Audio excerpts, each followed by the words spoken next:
To the latest from the Canadian federal election trail, campaigning in the heart of Canada's energy industry, Liberal leader Mark Carney to speed up major natural resource project approvals, something he pitched as necessary to making Canada an energy superpower as our nation moves to expand trade ties beyond the U.S.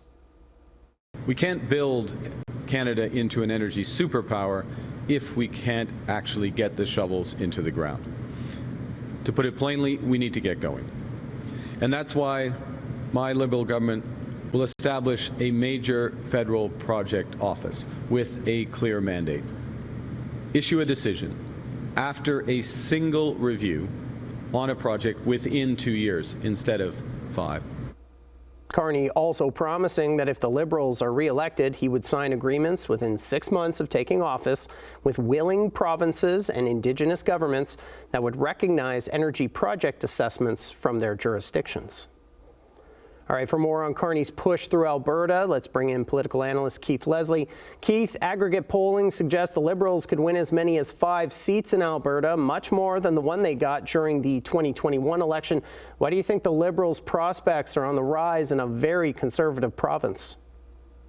Well, I think there's several factors, but of course the most important one, as it is in the national election campaign, it's Donald Trump and his tariffs. I mean, Albertans are asking themselves the same question as most Canadians are. Who's going to be the best prime minister to stand up to Donald Trump and deal with this man for the next 4 years?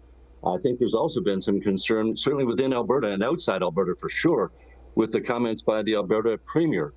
Danielle Smith seemed to be almost, willing to grant appeasement to Donald Trump. So I think there's some blowback from that.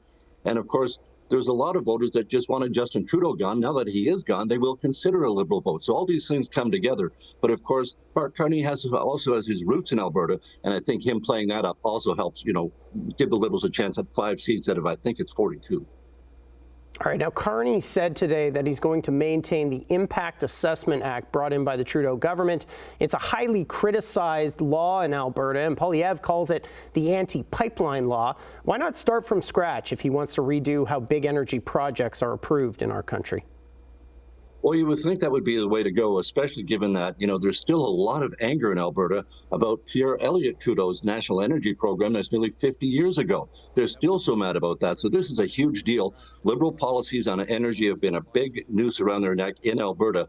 So I think for him to do this today, he has to be careful as he treads here, because Quebec is still, for the most part, pretty strong against pipelines. So he has to say, I want to get these energy projects going, but he can't say I'm going to build pipelines where he's not sure he can get the provincial support for them, especially in Quebec.